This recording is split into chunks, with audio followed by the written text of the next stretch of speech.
Planet America's fake news. What the hell is going on here?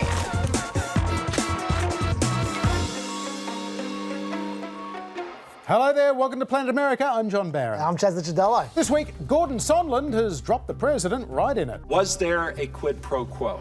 The answer is yes. And that wasn't even the worst of it. No, we'll run you through an extraordinary week of developments in the Trump impeachment inquiry. Also this week, Democrats debate again in Atlanta. We'll get a reaction from our old mate, former presidential candidate Dennis Kucinich. Democrats have a problem. Yikes. But first...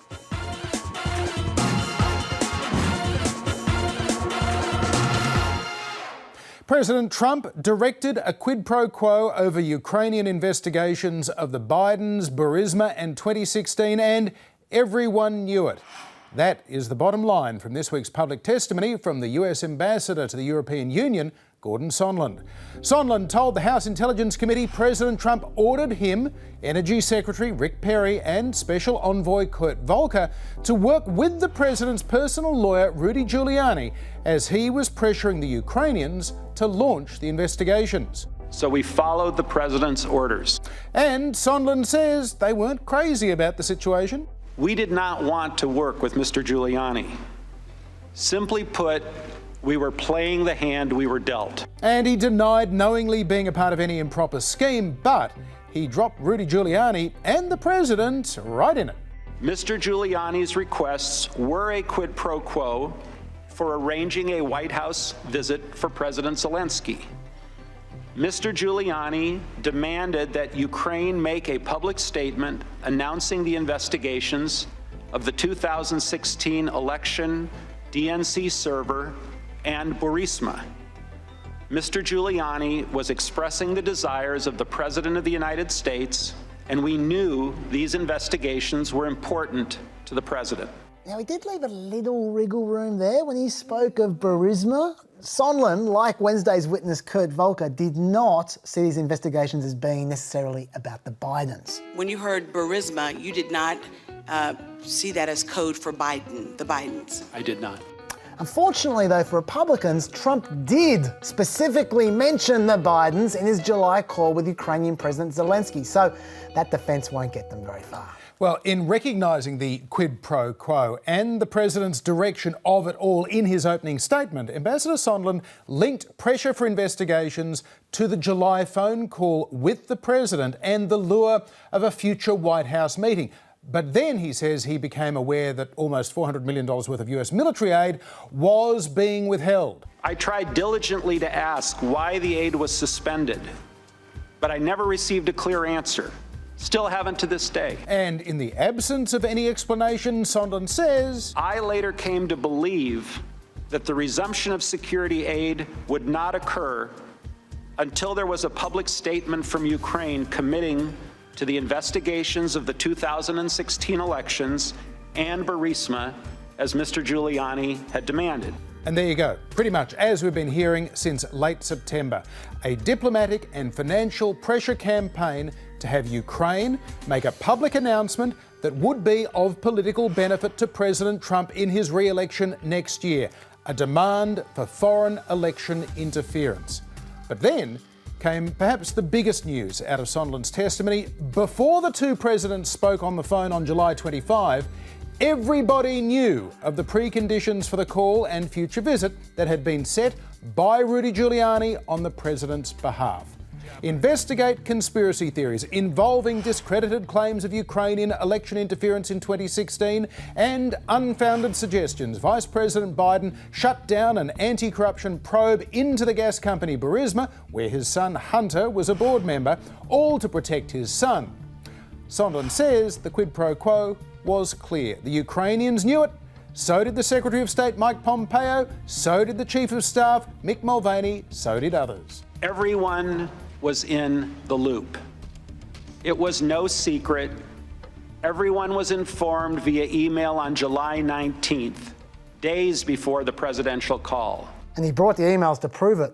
Now, this was important because until this point, people had spoken of an irregular channel of diplomacy, which could have potentially been made a scapegoat. But Sondland destroyed that deniability. I'm not sure how someone could characterize something as an irregular channel when you're talking to the President of the United States, the Secretary of State, the National Security Advisor, the Chief of Staff of the White House, the Secretary of Energy. I don't know how that's irregular. So we're pretty much hearing the Nuremberg defence there. I was just following orders. By early September, Sondland says that he had become convinced that military aid was also being withheld until the Ukrainians made that public announcement of an inquiry into Burisma. And he raised that concern with Vice President Mike Pence at a meeting in Poland. And that led to another potential source of wiggle room for Republicans, the fact that no one had explicitly tied the military aid to any investigations. My testimony is I never heard from President Trump that aid was conditioned on an announcement of elections. So you never heard those specific words? Correct. Right, but... Never heard those words. The aid was my own personal, guess. But as the day wore on and Sondland refused to back away from that guess, Republicans started getting frustrated. No one on this planet told you that President Trump was tying aid to investigations, yes or no? Yes.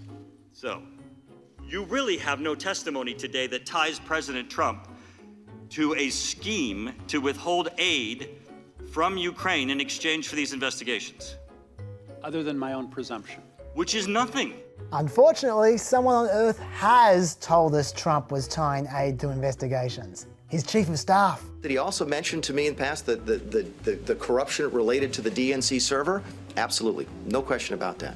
But that's it, and that's why we held up the money. But to be clear, what you just described is a quid pro quo. It is funding will not flow unless the investigation into the Democratic server happens as well. We do that all the time with foreign policy, and I have news for everybody.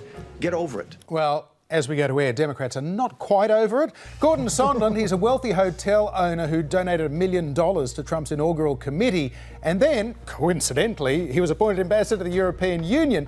He also recounted a phone call with President Trump where the president denied he was looking for a quid pro quo. Now, Mr. Trump claims that that denial that he made is proof he did nothing wrong. And who's this Sondland guy anyway? He finally gets me. I don't know him very well. I have not spoken to him much. This is not a man I know well. Seems like a nice guy, though. But I don't know him well. But here's my response. Now, if you weren't fake news, you'd cover it properly. I say to the ambassador in response, I want nothing. I want nothing. I want no quid pro quo. Tell Zelensky, President Zelensky, to do the right thing. Republicans picked up on that defense as well. And the best direct evidence we have is actually what the president told you. I want nothing. There is no quid pro quo. I want Zelensky to do exactly what he campaigned on. And when that became clear to us, guess what? They got the money. They got the money. God bless America. It all worked out. It all worked out. Although Democrats noted there were good reasons the president may have spoken like that on that particular day. I presume that on this September 9th conversation, the president did not mention that that was the same day that we launched a congressional investigation into whether there was a quid pro quo. Did he say that to you? Again, I know all of that today, but he did not. We didn't have a time to talk about things like that. And I presume he also didn't mention the whistleblower complaint that also alleged that there was a quid pro quo that day. He didn't. Now, they also seem to say that, well, they got the money. The money may have been conditioned, but they got the money. Yes, they got caught. They got caught. It was a long, grueling day for Gordon Sondland. He must have been wondering about his own quid pro quo. What did he really get for that $1 million? He said that his failure to remember details of his amendment of his earlier testimony was due to the fact that he's not much of a note taker, and the State Department has now blocked his access to his own text messages and emails, which is pretty weird given that he is still the US ambassador to the EU. And then he got this rather dramatic working over by New York Democratic Congressman and would-be Perry Mason, Sean Maloney. Who would benefit from an investigation of the Bidens? I assume President Trump would benefit. There we have it, see? Didn't hurt a bit, did it? Didn't hurt a bit. But let me ask you something. Mr. Maloney? Hold on, sir. Excuse me. I've been very forthright, and I really resent what you're trying to do. Fair enough. You've been very forthright. This is your third try to do so, sir. Didn't work so well the first time, did it? We had a little declaration come in after, you remember that? And now we're here a third time, and we got a doozy of a statement from you this morning. There's a whole bunch of stuff you don't recall. So all due respect, sir, we appreciate your candor, but let's be really clear on what it took to get it out of you. Whoa. You can't handle the truth. I don't know why Maloney was playing bad cop there. Sondland was doing Democrats all kinds of favours. Like, do you remember the Republican defence of Trump's just trying to crack down on corruption? Well, Sondland took care of that one. But he had to get those 2 investigations if that official act was going to take place, correct? He had to announce the investigations. He didn't actually have to do them, as I understood it. So Trump didn't even seem to care about the investigations, just the announcements. Then Sondland went about destroying the defences other witnesses had set up, like former Special Envoy to Ukraine Ambassador Volker, who'd said maybe the investigations weren't necessary conditions for a meeting. You're saying that by this point in August, with this back and forth, that you were unaware that this public statement was a condition for the White House meeting? I wouldn't have called it a condition. It's a nuance, I guess, but I viewed it as very helpful.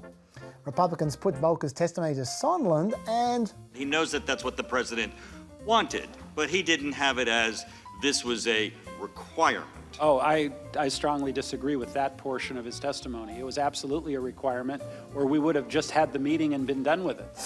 Volker also tied himself in weird knots to distance the president from Rudy Giuliani. During that meeting, President Trump told you and Ambassador Sondland and Secretary Perry to talk to Giuliani. Isn't that correct? I didn't take it as an instruction. I want to be clear about that. So when he said talk to Rudy, you didn't take it for him to mean for you to talk to Rudy? No, I didn't take it that way. I took it as that just part of the dialogue, that I hear other things. I hear them from Rudy Giuliani, I hear them from other people. That's not what's going on. He's surrounded by terrible people. Talk to Rudy. It just seemed like part of the dialogue. Nice try, Volker. Enter Sondland. Ambassador Volker in his deposition said, I didn't take it as an instruction, but just as a comment. Talk to Rudy. I don't know what he testified. It became very clear to all three of us that if we wanted to move the relationship forward, President Trump was not really interested in engaging. He wanted Rudy to handle it. And there went another potential defence for Trump. Talk to Rudy. He's got plenty of defences. In other big developments this week, yesterday, Pentagon official Laura Cooper testified that according to 2 emails sent to her staff, Ukrainian officials knew as early as July 25, the day of the Trump-Zelensky phone call, that there was an issue with US aid to Ukraine, referred to as FMS, Foreign Military Sales. One was received on July 25th at 2:31 p.m. That email said that the Ukrainian Embassy and House Foreign Affairs Committee are asking about security assistance. The second email was received on July 25th at 4:25 p.m. That email said that the Hill knows about the FMF situation to an extent, and so does the Ukrainian Embassy. Now, the Trump-Zelensky call took place just after 9 a.m. on July 25th, DC time. 5 hours after that call, the Ukrainian embassy in DC was asking if there was a problem with the aid. That matters because one of the most frequent defences of President Trump's actions is it couldn't have been extortion if the Ukrainians didn't know they were being extorted through that withheld aid. Tell me what action President Zelensky or the Ukrainians took to get the aid turned back on. Did he do a press conference? Did he issue a statement? Did he say he was going to investigate and do certain things? None of that happened. It was a big day as well on Tuesday local time when testimony came from the National Security Council's top Ukraine expert, Lieutenant Colonel Alexander Vindman. State Department advisor to VP Mike Pence, Jennifer Williams, was also on hand, as was former National Security Council aide Tim Morrison and former Special Envoy Ambassador Kurt Volker. Volker and Morrison were called by the Republican minority on the committee, but they may not have been the witnesses they'd been hoping for. First, Volker corrected his earlier testimony following Gordon Sondland's own corrections to agree, yes, the question of investigations did come up at a White House meeting with Ukrainian officials held on July 10. Then he shot down Republican claims that there may have been something relating to Joe Biden that was worth investigating. I think the allegations against Vice President Biden are self-serving and not credible. And Volker went even further to not only cast doubt on the guy who was spreading those allegations, but to suggest even Giuliani secretly doubted him. I told Mr. Giuliani that in my view, the prosecutor general with whom he had been speaking, Mr. Lutsenko, was not credible and was acting in a self-serving capacity. To my surprise, Mayor Giuliani said that he had already come to that same conclusion. That raises interesting questions about whether Rudy Giuliani is arguing in good faith. I don't know, if you ask Rudy, he would say he is. Talk to Rudy. Colonel Vindman was among the officials who were listening into that July 25th presidential phone call. So he was asked for his reaction when President Trump asked President Zelensky to investigate the Bidens. Frankly, I couldn't believe what I was hearing. It was probably an element of shock.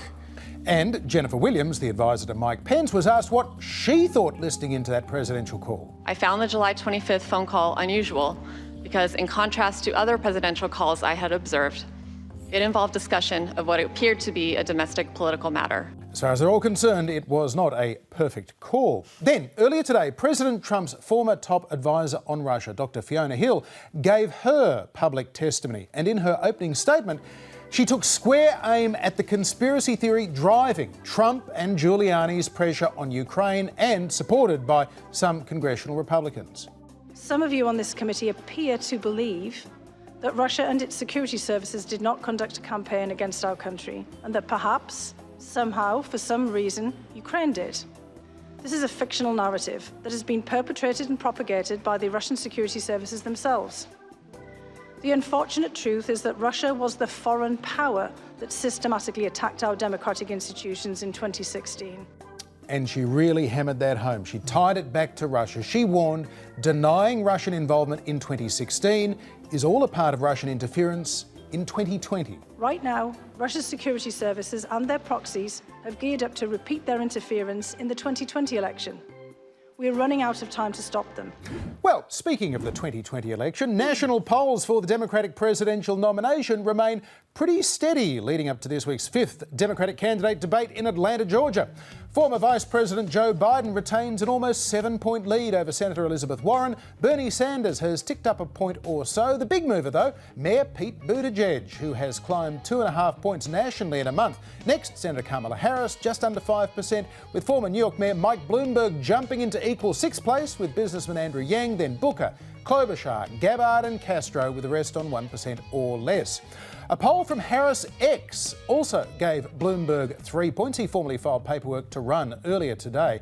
And this poll as well found only 1% support for former Massachusetts Governor Deval Patrick, who announced his late entry into the race last week and may be now eyeing an early exit. The big polling news, though, this week is Pete Buttigieg's showing in some more early state polls. The gold standard Des Moines Register poll from Ann Seltzer has Mayor Pete surging 16 points to an eye-grabbing 9-point lead in Iowa. It's a statistical tie for second between Warren, Biden and Sanders. Amy Klobuchar has ticked up 3 points since the last Register poll. And it may not just be Iowa. Buttigieg has surged to the lead in second to vote New Hampshire, gaining 15 points. That, at least according to a St Anselm poll. Warren, Biden and Sanders all losing a bit of ground. Klobuchar and Steyer are up 3. Harris has crashed down to just 1% support after pulling resources from the Granite State earlier in the month. This is all still far from settled. In 4 New Hampshire polls in the past 4 weeks, there have been 4 different leaders, Chaz. Yeah, also polling whiz Nate Silver has noted that that last poll only has a sample size of 255 voters, so we should be careful about that one. Meanwhile, over in South Carolina, flavour of the month Buttigieg is still struggling with 6% of the vote and 0% amongst black voters.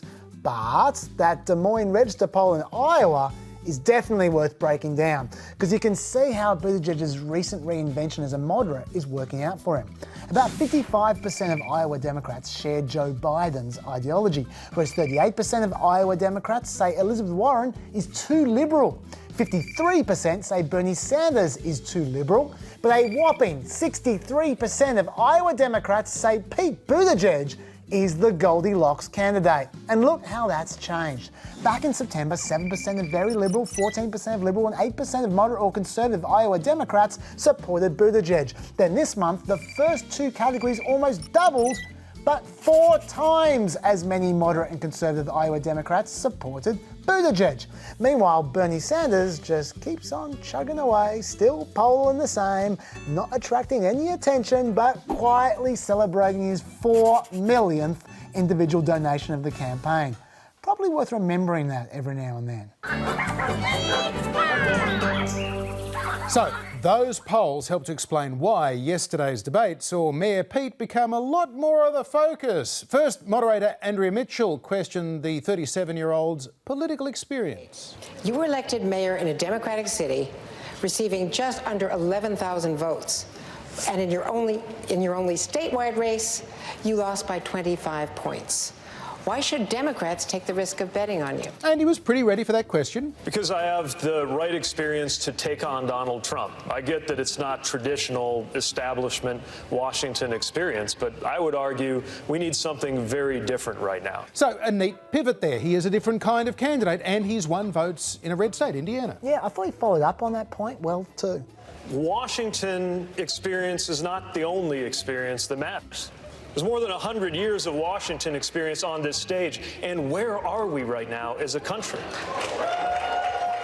That electable moderate appeal is also Senator Amy Klobuchar's central argument, and she was asked about a recent comment she had made when she said a 37-year-old female candidate with Buttigieg's limited experience would not be considered a viable presidential candidate. What I said was true.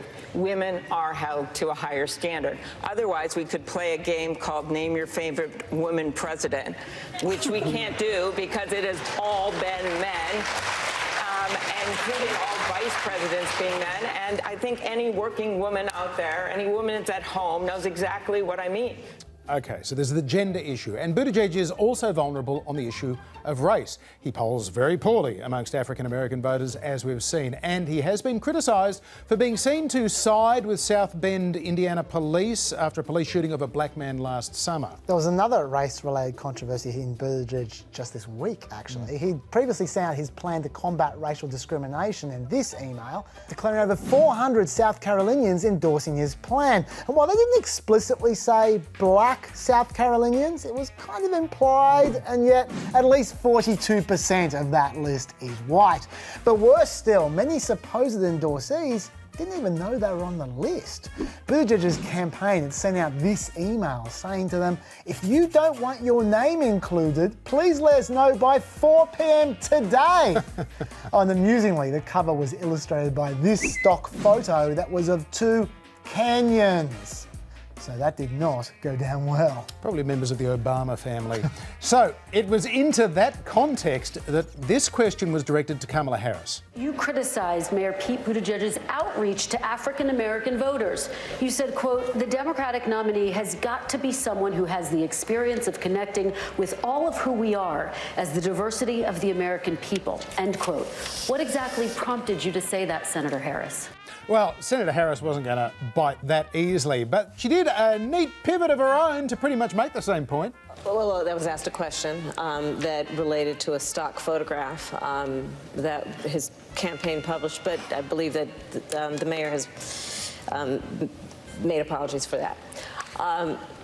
The larger issue is that for too long, I think, candidates have taken for granted constituencies that have been the backbone of the Democratic Party and have overlooked those constituencies and they show up when it's, close to election time and show up in a black church and want to get the vote.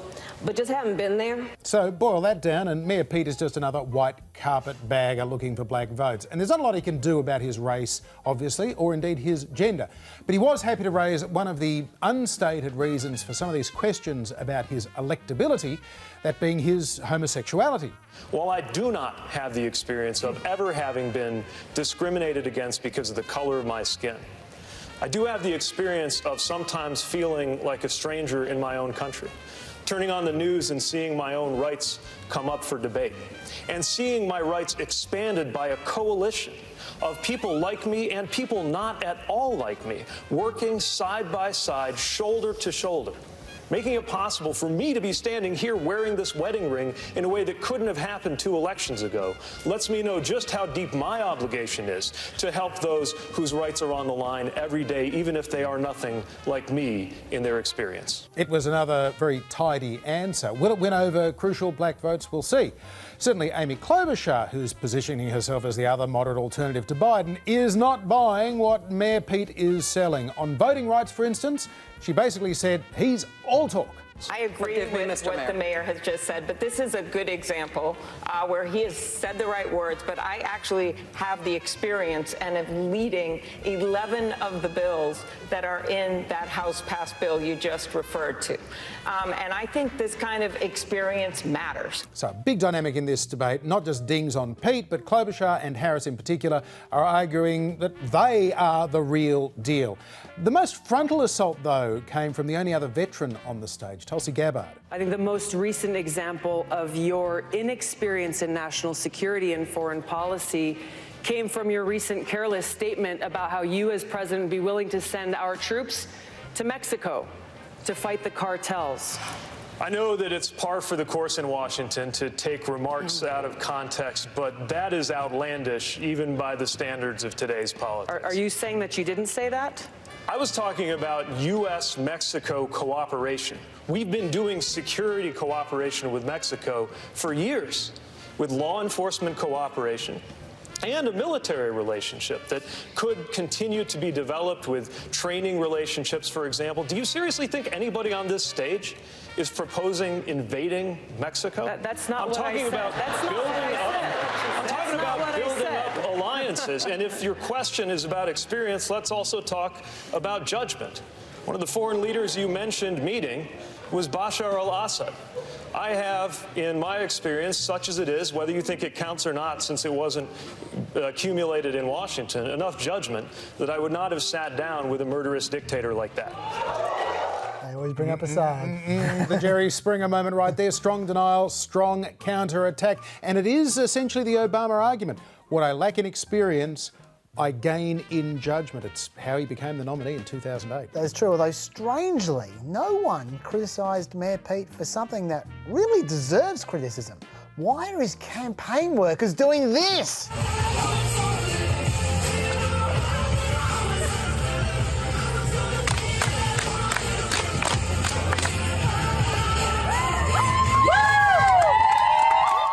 Let him get away with that, Democrats. Finish him. At least they're getting fit on the trail. Well, Mayor Pete got a bit of a working over, but importantly for anyone who wants to take on Donald Trump, he shows that he can take it and he can give it right back. He certainly can, but I wanted to briefly focus on two candidates who don't get mentioned much, but they're polar opposites of each other. Andrew Yang is fun, refreshingly human, and has some extremely unorthodox policies. This sums him up. Mr. Yang, you've made a virtue of your outsider status. You've never served in the military or in government. What has prepared you to respond to a terrorist attack or a major disaster? Well, first, I just want to stick up for Tom. We have a broken campaign finance system, but Tom's been spending his own money fighting climate change. And you can't knock someone for having money and spending it in the right way, in my opinion. Thanks, Andrew. No problem. As Commander-in-Chief, I think we need to be focused on the real threats of the 21st century. And what are those threats? Climate change, artificial intelligence, loose nuclear material, military drones, and non-state actors. And if you look up, we're in the process of potentially losing the AI arms race to China right now. The AI arms race is an unusual issue. So he's fun, laid back, but a little unusual. Not exactly kitchen sink. By contrast, Amy Klobuchar is pretty much the opposite. But what I have done with all of my plans is I have showed how I'm going to pay for them meticulously. I think that is really, really important when we have a president in the White House right now who have told over 10,000 lies. So when you look at my website at amyklobuchar.com, you will see my plans, and you're also going to see how I'm going to pay for it. I'd love to staple free diplomas under people's chairs. I just am not going to go for things, and this is not, I'm not talking about Senator Harris's plan here, but I'm talking about some of the other ideas that have been out here. I am not going to go for things just because they sound good on a bumper sticker and then throw in a free car. Okay, so she's a little bit nervous, and she's the spoonful of medicine candidate. Once again, they ask Andrew Yang what he's going to do about Russia, and he's fun yet weird. What would you say in your first call with Russian President Vladimir Putin? Well, first I'd say, I'm sorry I beat your guy.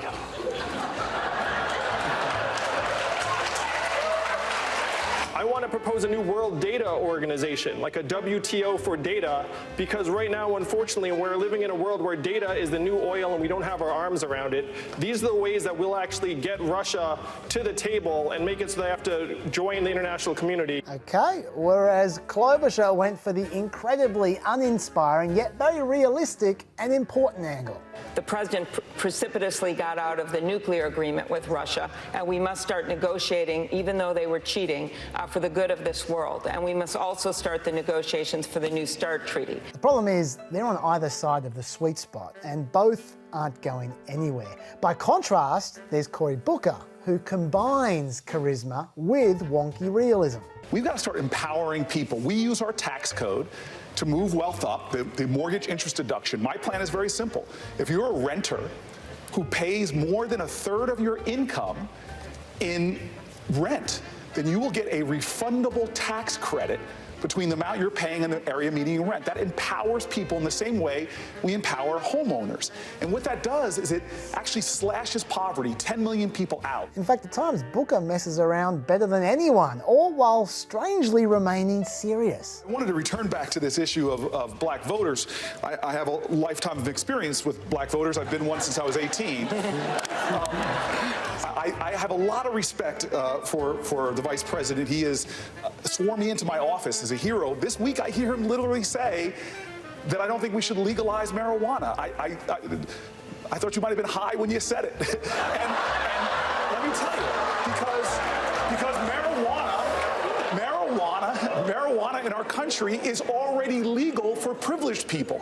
And it's the war on drugs has been a war on black and brown people.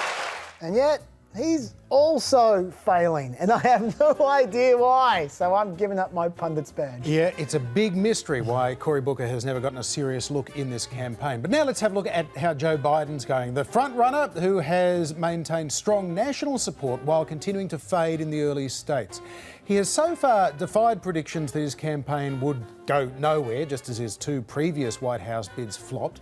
Similarly, though, he has not become the kind of prohibitive favourite that would have scared off all of his other rivals. The fact that there are still around 20 other Democrat candidates wandering around Iowa and New Hampshire is a reflection of that. Biden's debate number 5 was another patchy affair. Sometimes he pretty much nailed it. To be commander-in-chief, there's no time for on-the-job training. I've spent more time in the Situation Room, more time abroad, more time than anybody up here. I know every major world leader. They know me, and they know when I speak, if I'm the President of the United States, who we're for, who we're against, and what we'll do, and we'll keep our word. Boom. In 15 seconds, the argument for Joe Biden being president. And a simple argument is crucial, but then on other issues, he flubbed it, like when he got what should have been a softball about the Violence Against Women Act. He authored it in the 1990s. His answer started well enough, but then he kept going, and he went off the rails into a really bad choice of words. No man has a right to raise a hand to a woman in anger other than in self-defense, and that's rarely ever occurs. And so we have to just change the culture, period, and keep punching at it and punching at it and punching at it. It will be a big... No, I really mean it. It's a gigantic issue. They're laughing at the Democrat front-runner. For some expert analysis, we're joined once again by former Democratic Congressman and two-time presidential candidate Dennis Kucinich. Dennis, welcome back to Planet America. and welcome to Cleveland, Ohio. Tell us, the fifth Democratic debate this week, what did it tell you about the state of this primary race? Oh, boy.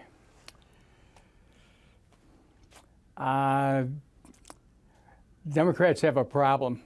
Let me give you an example.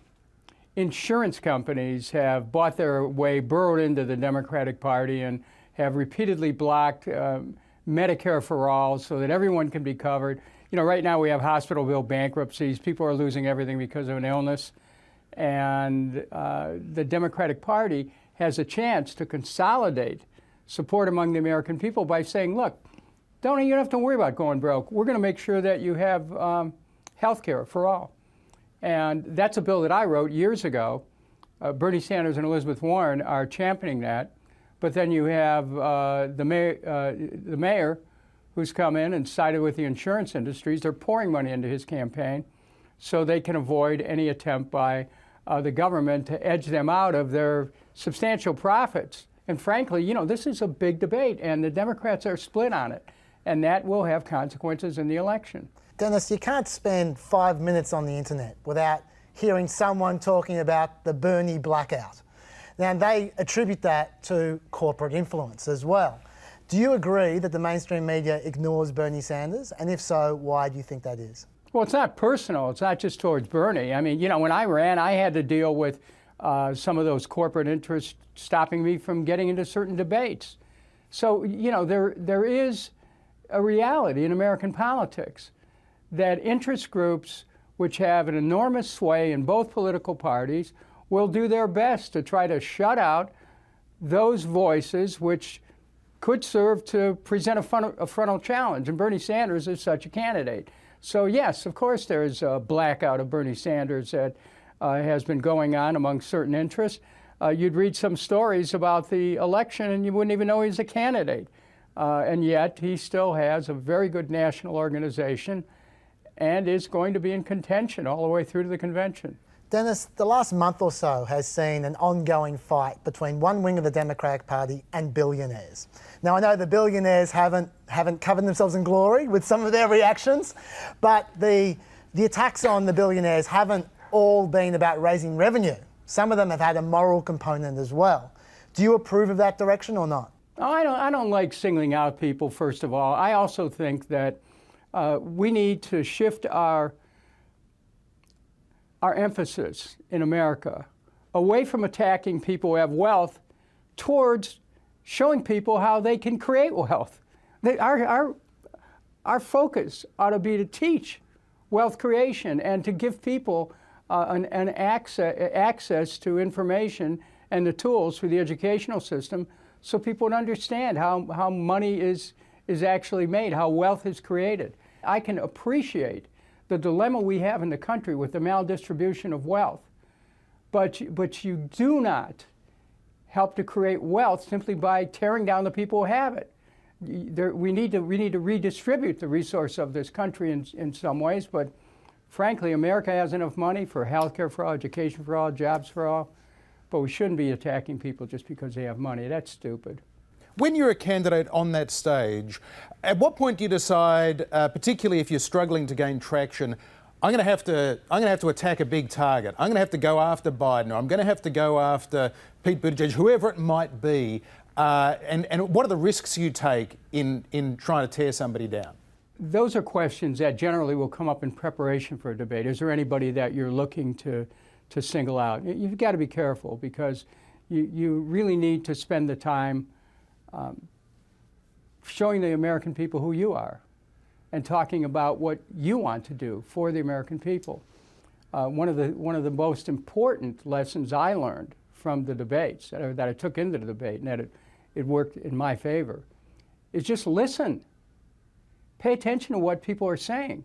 Too many times candidates have a canned approach where they're ready to make a point and that they practice over and over, and they miss an important opportunity to offer a response because they're not paying attention. So to me, the biggest thing about being on that stage, pay attention. Of course, the other thing is just to be revved up and ready to go, like, you're ready for that moment, and to get ready and to charge and to have that energy in you. You have to be there. You have to bring that to the stage. If you don't, otherwise people might just think that you've passed away before you spoke. If you were back in the House today, Dennis, would you have been advocating for an impeachment inquiry on the basis of the Ukraine situation? Or would you have said, look, we can impeach in the House, they're going to acquit in the Senate, we're not going to get 20 Republicans to flip, this is a waste of everyone's time? Well, there's two things here you got to look at. One is an inquiry, and the other one is an actual vote on an impeachment resolution. The House opened up an inquiry of sorts during the time that Bill Clinton was in difficulty with Monica Lewinsky. I thought there were some questions about the president's veracity at that time. I voted for the inquiry. But when it came to the information coming out, I didn't think it rose to the level of impeachment, so I voted against the impeachment resolution.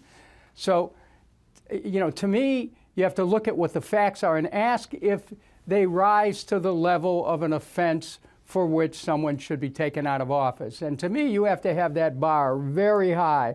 And the Democrats are lowering the bar.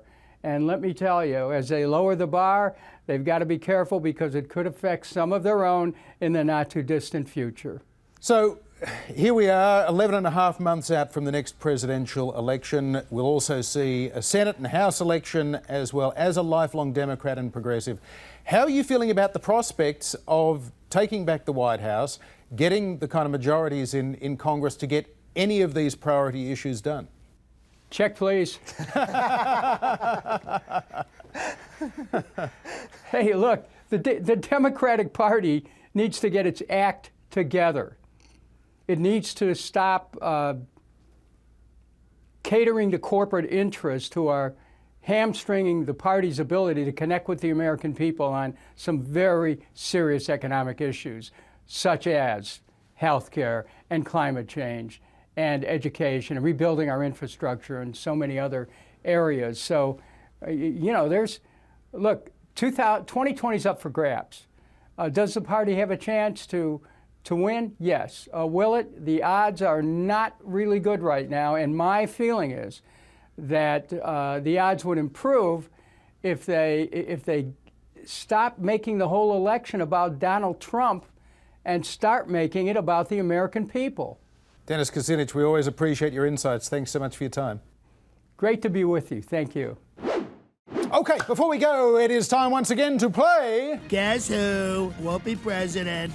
And this week it is Wayne Messam. Who? That's entirely the point. Despite being mayor of Miramar, Florida, a city of 20,000 more people than Pete Buttigieg's hometown of South Bend, Indiana, Wayne Messam never really took off and never even really seemed to campaign. He literally spent $0 in the last quarter, according to the Federal Election Commission, but he did raise an impressive $5. So he was, he was on the right side of the ledger. Who keeps the $5? I don't know. I'll take it. Emoluments. Once again, we're right out of time. Do not forget the Extra on Facebook and iView, where we're going to talk a whole lot more about the impeachment hearings and the debate. Yes, and I'll have a bonus chat with Larry Sabato about the state of the Democratic race. Bye-bye.